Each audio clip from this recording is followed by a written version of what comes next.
পরম করুণাময় মহান আল্লাহ তাআলার নামে শুরু করছি, যিনি অত্যন্ত মেহেরবান। প্রিয় দর্শক, আজকের ভিডিওতে আমরা জানব বড় পীর আব্দুল কাদের জিলানী রহমতুল্লাহি আলাইহির একটি অদ্ভুত ঘটনা, যেটা শুনলে আপনাদের ঈমান তাজা হয়ে যাবে।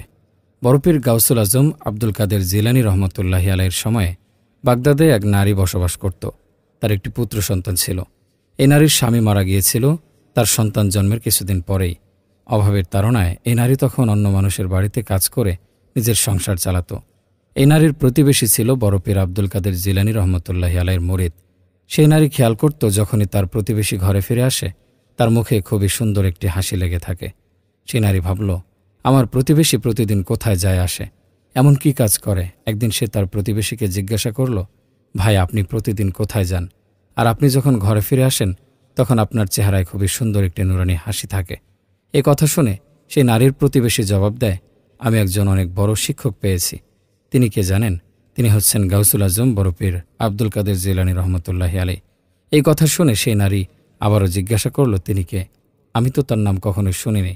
এবার তার প্রতিবেশী বলে, বড় পীর আব্দুল কাদের জিলানী রহমতুল্লাহি আলাইহি মহান আল্লাহ তাআলার একজন সম্মানিত ওলি। তিনি মহান আল্লাহ তাআলার এতটাই প্রিয় যে তার দোয়ায় সমুদ্রের ঢেউ পর্যন্ত থেমে যেতে পারে। তার সামনে ধনী গরিব সবাই সমান।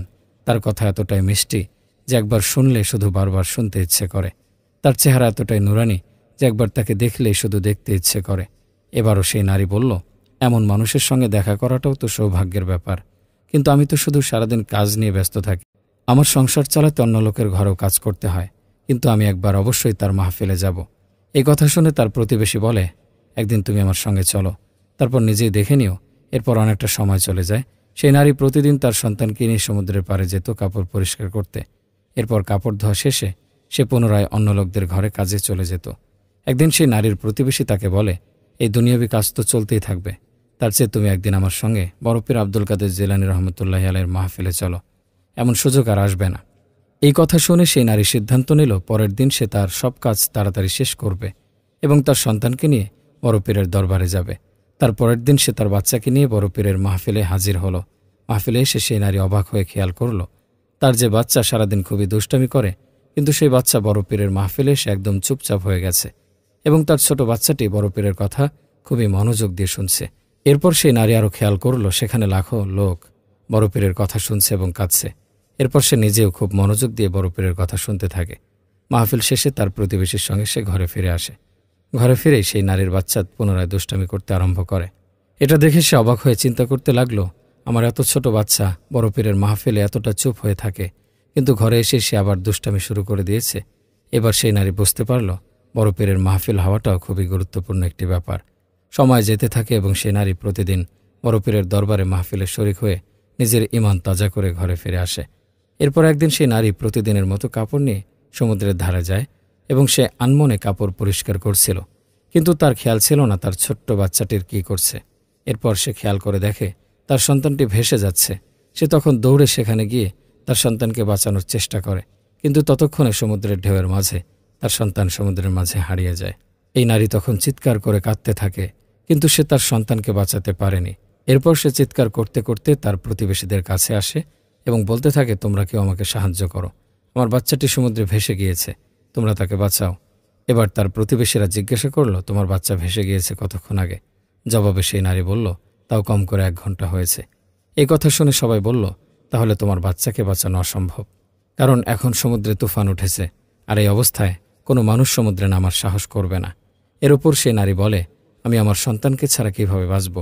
এরপর সেই নারী কান্নাকাটি করতে করতে কাজী সাহেবের কাছে যায় এবং কাজী সাহেবকে বলে, আপনি এমন কাউকে নিয়োগ করুন যে সমুদ্রে সাঁতার কাটবে, যাতে সেই সমুদ্রে আমার বাচ্চাকে খুঁজতে পারে।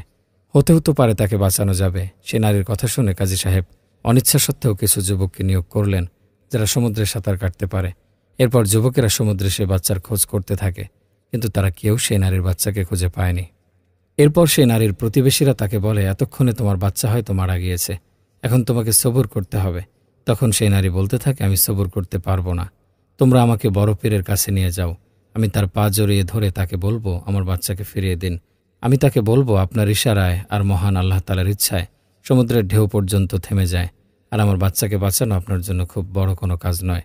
এরপর সেই নারীকে তার প্রতিবেশীরা বড় পীর আব্দুল কাদের জিলানী রহমতুল্লাহি আলাইহির কাছে নিয়ে যায় এবং তাকে সমস্ত ঘটনা খুলে বলে। এরপর বড় পীর জিজ্ঞাসা করেন, বেটি, তুমি আমাকে বলো, তোমার বাচ্চা ডুবে গিয়েছে কতক্ষণ হয়েছে? সে নারী বলল, হুজুর, আমার বাচ্চা সকালে ডুবে গিয়েছে, কিন্তু এখন তো দুপুর হতে চলেছে। এরপর সে নারী কান্নাকাটি করতে লাগলো এবং বলতে লাগলো, হুজুর, আপনি আমার বাচ্চাকে বাঁচান, মহান আল্লাহ তাআলার রহমতে আপনি এই কাজটি করুন। এই কথা শুনে বড় পীর সে নারীকে নিয়ে সমুদ্রের পাড়ে আসেন এবং তাদের পেছনে অসংখ্য লোকেরাও আসে। সবাই দেখছিল সমুদ্রে বিশাল বিশাল ঢেউ উঠছে। এ বিশাল ঢেউয়ের মধ্যেই বাচ্চার বেঁচে থাকা প্রায় অসম্ভব। এরপর বড় পীর আব্দুল কাদের জিলানী রহমতুল্লাহি আলাইহি একবার সেই নারীর চোখের দিকে তাকান এবং মহান আল্লাহ তাআলার নিকট দোয়ার হাত তোলেন এবং বলতে থাকেন, হে আমার মালিক, হে সমুদ্রের মালিক, এই দুনিয়ার মালিক, আপনি এই মায়ের অন্তরকে ঠান্ডা করে দিন। আপনি তার সন্তানকে এই সমুদ্র থেকে সহি সালামতে বের করে নিয়ে আসুন। হে আমার রব, আমার ঈমান, আপনার ওপর আমার বিশ্বাস। আপনি তো আপনার বান্দার দোয়াকে কখনো নিরাশ করেন না, আর আমার জন্য শুধুমাত্র আপনি যথেষ্ট। হে আমার আল্লাহ তাআলা, আপনি অধম বান্দার দোয়াকে ফিরিয়ে দেবেন না। এর পরপর সে নারীর দিকে তাকিয়ে জিজ্ঞাসা করলেন, তোমার বাচ্চার নাম কি ছিল? জবাবে সে নারী উত্তর দিল, আমি আমার বাচ্চার নাম আমাদের নবী করিম সাল্লাল্লাহু আলাইহি সাল্লামের নামে রেখেছিলাম। আমার বাচ্চার নাম মোহাম্মদ। নাম শুনেই বড় পীর আব্দুল কাদের জিলানী রহমতুল্লাহি আলাইহির সেই কাজটি করেন যেটি সমগ্র দুনিয়াবাসী দেখতে থাকে। তিনি সমুদ্রের আরও কাছে গিয়ে বলেন, হে মুহাম্মদ, তুমি এই সমুদ্র থেকে বেরিয়ে আসো। এই কথা বলার সঙ্গে সঙ্গে সবাই দেখতে পেল সমুদ্র থেকে সেই বাচ্চার হাত দেখা যাচ্ছে এবং সেই বাচ্চা বলতে থাকে, লাব্বাইক বড় পীর আব্দুল কাদের জিলানী রহমতুল্লাহি আলাইহি, লাব্বাইক। এরপর বড় পীর সেই বাচ্চাটির হাত ধরে তাকে সমুদ্র থেকে তুলে নিয়ে আসলেন।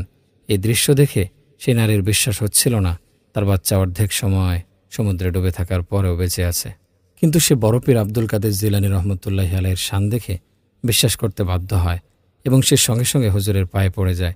এটি দেখে বড় পীর আব্দুল কাদের জিলানী রহমতুল্লাহি আলাইহি বলেন, বেটি, আমার পায়ের ওপর নয়, তুমি বরং সেই রবের শুকরিয়া আদায় করো যিনি তোমার বাচ্চাকে ফিরিয়ে দিয়েছেন। নিঃসন্দেহে এই ব্যাপারটা মহান আল্লাহ তাআলার হুকুমে ঘটেছে। এরপর থেকে সেই নারী বড় পীরের কাছে মুরিদ হয়ে যায় এবং সর্বদা তার কথায় আমল করতে থাকে এবং এই খবর হাওয়ার বেগে পুরো দেশে ছড়িয়ে পড়ে। বড় পীর আব্দুল কাদের জিলানী রহমতুল্লাহি আলাইহি একটি বাচ্চাকে সমুদ্র থেকে জীবিত উদ্ধার করেছেন, যে কিনা প্রায় অর্ধেক দিন সমুদ্রে ডুবেছিল। সুপ্রিয় দর্শক মণ্ডলী, প্রতিদিন নতুন নতুন ভিডিও পেতে আমাদের চ্যানেলটি অবশ্যই সাবস্ক্রাইব করুন এবং পাশে থাকা বেল আইকনটি প্রেস করতে অবশ্যই ভুলবেন না। এবং সেই সাথে আপনার যে কোনো মতামত আমাদের জানাতে আমাদের ভিডিওতে অবশ্যই কমেন্ট করুন। আশা করি আপনারা সবাই ভালো থাকবেন এবং সুস্থ থাকবেন। আসসালামু আলাইকুম।